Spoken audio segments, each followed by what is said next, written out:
Então, Yara, vamos receber aqui o nosso amigo, o cientista político da Unirio, Fábio Kersh.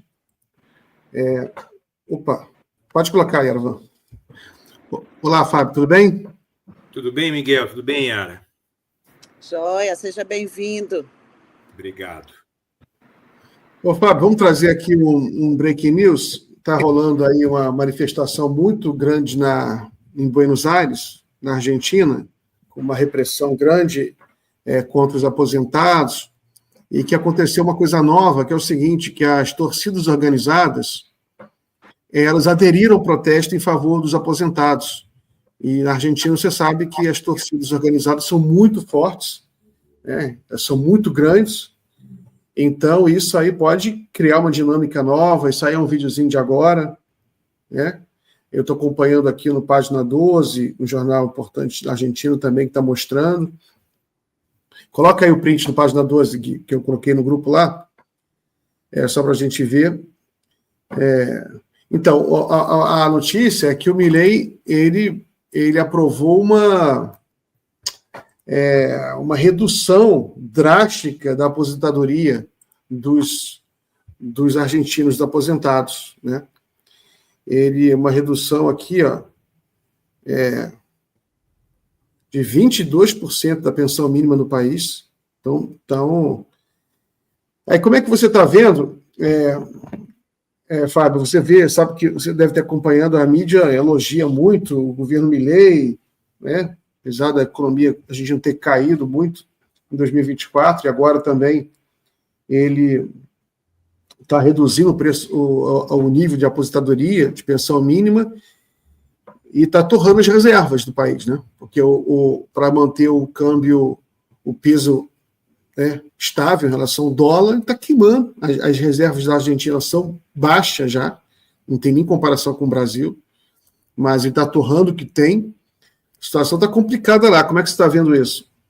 Olha, eu acho que a médio prazo ele vai começar a enfrentar muitos problemas, né? As pesquisas estão dizendo que ele está com uma popularidade alta, né, ou razoável, mas a situação está ficando muito difícil, né? A pobreza aumentando muito.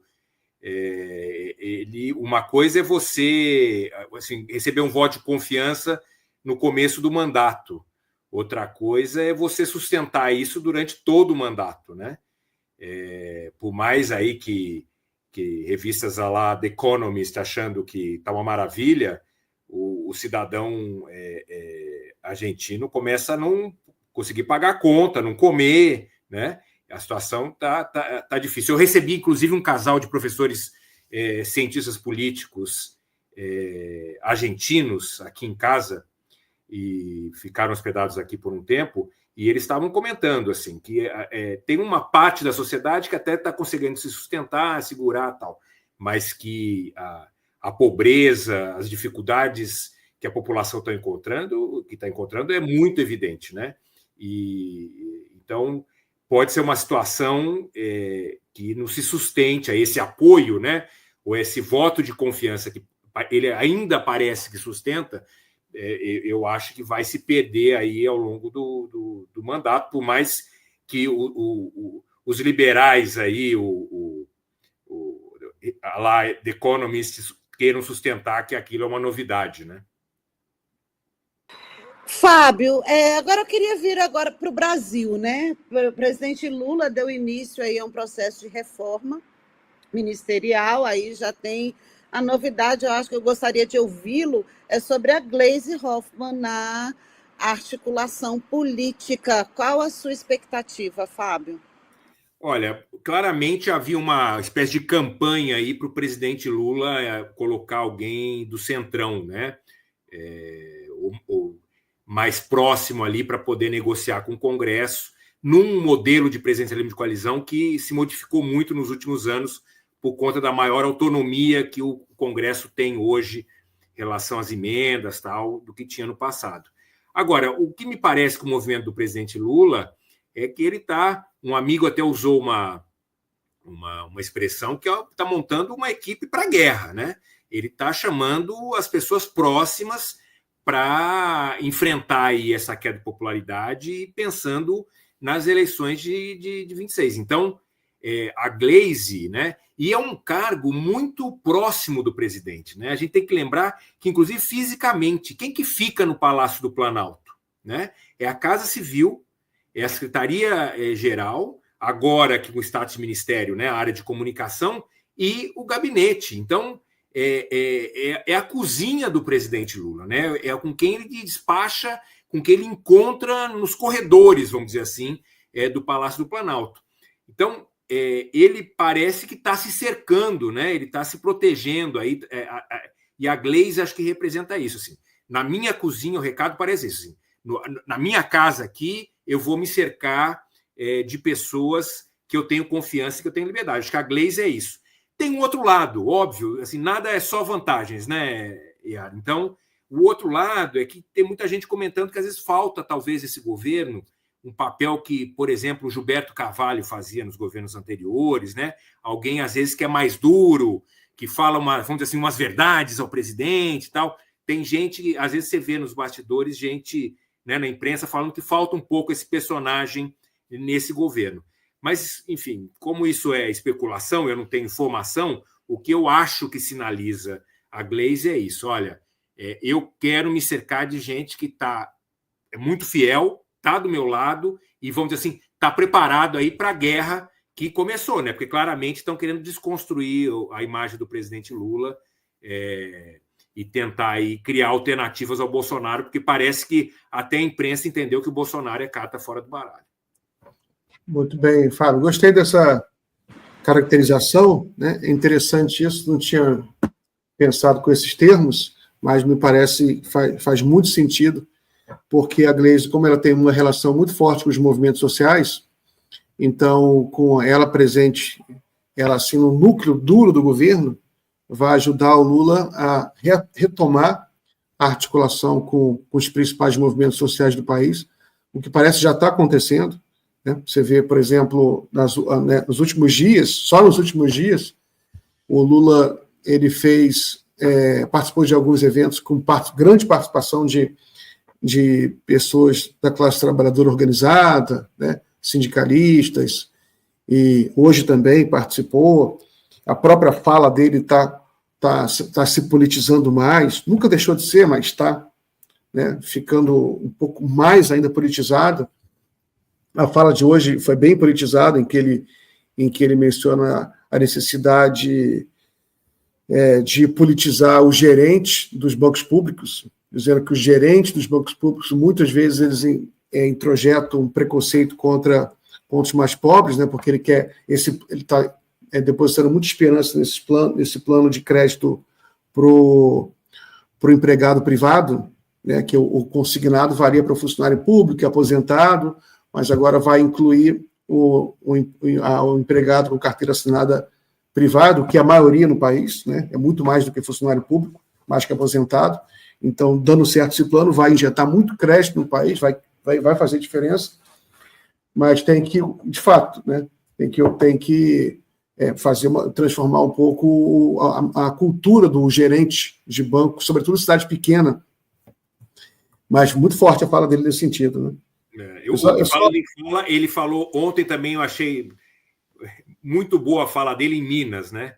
Ele falando para o Zema, desafiando o Zema a trazer os números de investimento que o Bolsonaro fez em Minas. A cara que o Zema ficou foi sensacional, porque ele claramente ficou acuado. E repercutiu, Miguel, porque hoje eu acabei de ver uma matéria que está no UOL, falando que o Zema meio que partiu para o ataque, criticou o presidente Lula, mas a própria matéria fala o seguinte, mas não enfrentou, não respondeu a pergunta do presidente. Quer dizer, o presidente colocou ali o desafio, né? Então, tá bom, você reclama do meu governo? Quanto que o governo Bolsonaro injetou em Minas Gerais? Que é uma pergunta absolutamente objetiva.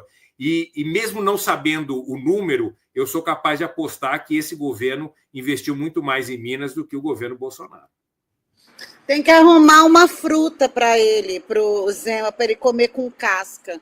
Dar essa ideia para o presidente Lula, ele leva um cacho de banana para ele, que é capaz... Não, leva um abacaxi, Yara, que a gente falou ontem. No próximo encontro... A gente tem vários, né, Miguel? O Lula entrega o abacaxi para o Zema, mas você gosta de comer com casca? Tenta esse aí. Exatamente. Eu acho que ele devia comer piqui sem roer. Eu tenho várias ideias para o presidente Lula. Ele podia me chamar para trollar esses caras. Mas o Zema, eu acho que a direita está se movimentando, né? Porque todo mundo já identificou que o Bolsonaro não vai disputar a eleição. Ele pode até tentar aquela estratégia aí, a lá Lula, de lançar sua candidatura, né? E até o limite ali, e o sucessor.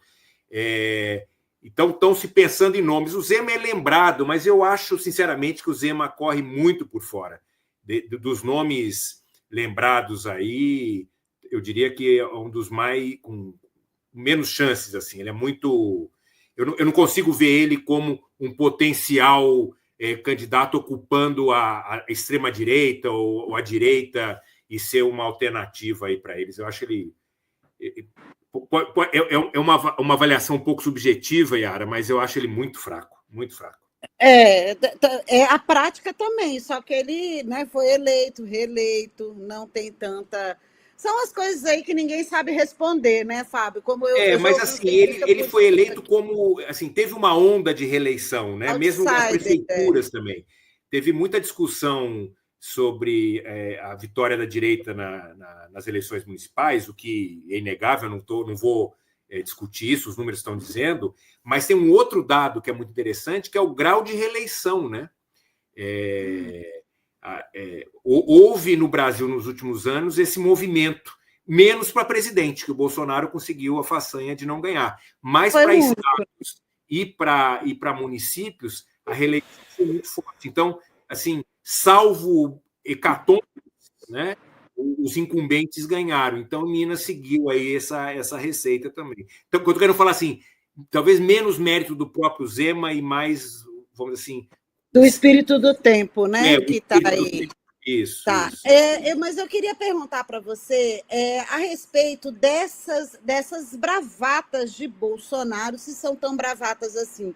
Ele está numa situação jurídica muito complicada aí, prestes a virar réu, e a gente vê que ele tem aumentado o tom. Hoje ele concedeu uma entrevista coletiva lá do Valdemar da Costa Neto, né, que foi quase um reencontro de namorados, depois de meses separados, o Xandão deixou o encontro dos pombinhos e já falou, deu o roteiro, como o Miguel mesmo trouxe, tem movimento no domingo, vamos levar 500 mil de pessoas para a rua, lá para Copacabana, e nossa pauta é anistia para golpistas. Como que você está vendo aí no contexto político essa tática bolsonarista, Fábio?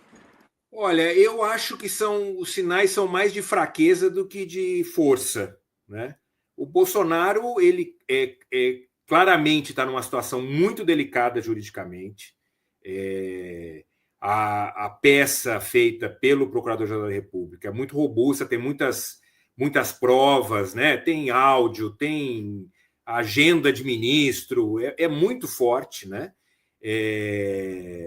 O STF deu sinais, está dando sinais já há um tempo que vai ser muito rigoroso em defesa da democracia. Então, o Bolsonaro, do ponto de vista jurídico, está numa situação muito difícil. E eu acho que, do ponto de vista político, ele também não está no melhor dos momentos, não.